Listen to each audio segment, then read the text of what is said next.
الرحمن الرحیم۔ ایک بات یہ سمجھانے کے لیے بہت ضروری ہے، لوگ پوچھتے بھی ہیں کہ قرآن کتاب ہدایت ہے، تو قرآن سے قرآن کے قاری کو،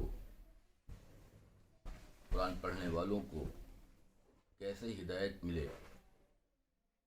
کیا طریقہ اختیار کیا جائے قرآن کے مطالعے کا، جس کے ذریعے سے قرآن کے مطالعہ کرنے والوں کو آسانی کے ساتھ ہدایت ملنی شروع ہو۔ تو اس میں ایک بات تو یہ سمجھنے کی ہے کہ قرآن کی ہر آیت، پورے قرآن کو بھی اور قرآن کی ہر آیت کو جتنی بھی وہ تلاوت کر رہا ہے، مطالعہ کر رہا ہے، ہر آیت کو اس طریقے سے پڑھے، غور و تدبر کے ساتھ، گویا اس میں اللہ تعالیٰ مجھ سے مخاطب ہیں، میرے لیے وہ بات کہی جا رہی ہے، اور اللہ تعالیٰ اس آیت میں یہ بات مجھ کو سمجھانا چاہتا ہے، اگرچہ وہ آیت اپنے شان نزول کے اعتبار سے کسی سے بھی متعلق ہو۔ مثلا سورہ بقرہ کی ایک آیت ہے، ان الذین کفروا سواء علیہم اانذرتہم ام لم تنذرہم لا یؤمنون، بے شک جنہوں نے کفر کیا ان کے لیے برابر ہے، سواء علیہم برابر ہے، ان کے لیے برابر ہے، اانذرتہم چاہے آپ ان کو ڈرائیں، ام لم تنذرہم یا ان کو نہ ڈرائیں، لا یؤمنون وہ ایمان لانے والے نہیں ہیں، نہیں وہ سمجھنے والے نہیں ہیں، کیونکہ اگر وہ سمجھتے تو ایمان لے آتے۔ یہ آیت اگرچہ ان کفار مکہ کے بارے میں نازل ہوئی ہے جن کا کفر پر مرنا اللہ کی طرف سے طے ہے، مگر ہم اس آیت پر جب پہنچیں گے اور ہم جب اس آیت کا مطالعہ کریں گے تو صرف یہ بات ذہن میں نہیں ہوگی کہ یہ کافروں سے متعلق کی گئی ہے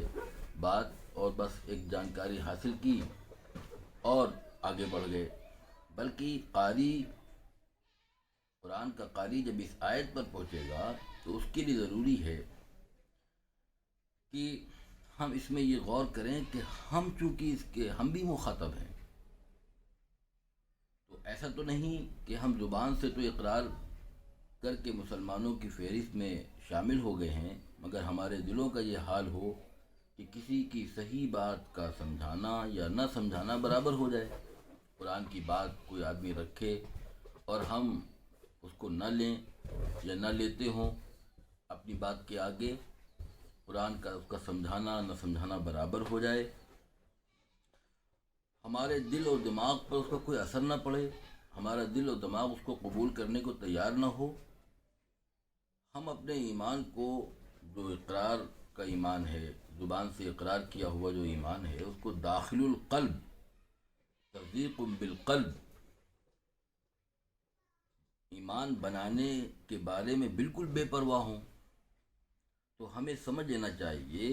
کہ کفار مکہ کی یہی وہ علامت ہمارے اندر موجود ہے جو ہمیں حقیقی ایمان سے محروم رکھے ہوئے،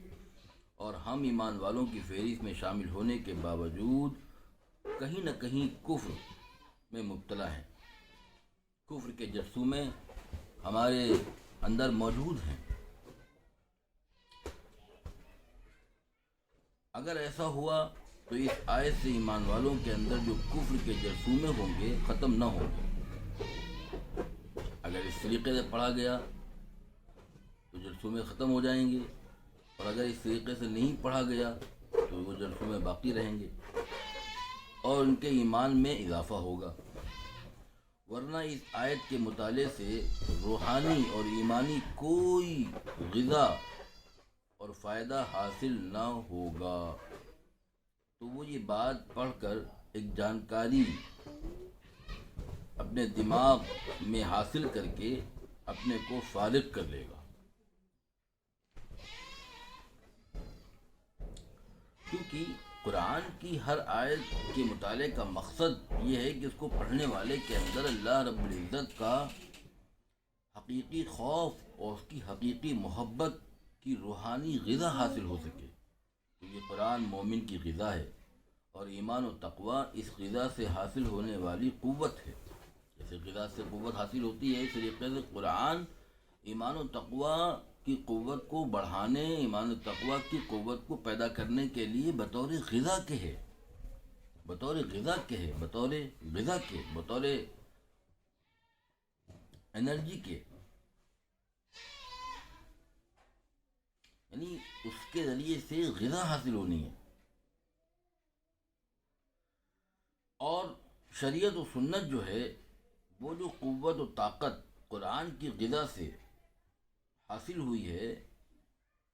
اس قوت سے ظاہر ہونے والے کمالات اور خصوصیات ہیں. یہ بات سمجھنے کی ضرورت ہے. قرآن غذا ہے، ایمان و تقوی اور ایمان و تقوی سے متعلق جتنی صفات ہیں وہ ساری چیزیں وہ اس غذا سے حاصل ہونے والی قوت اور انرجی ہے. اور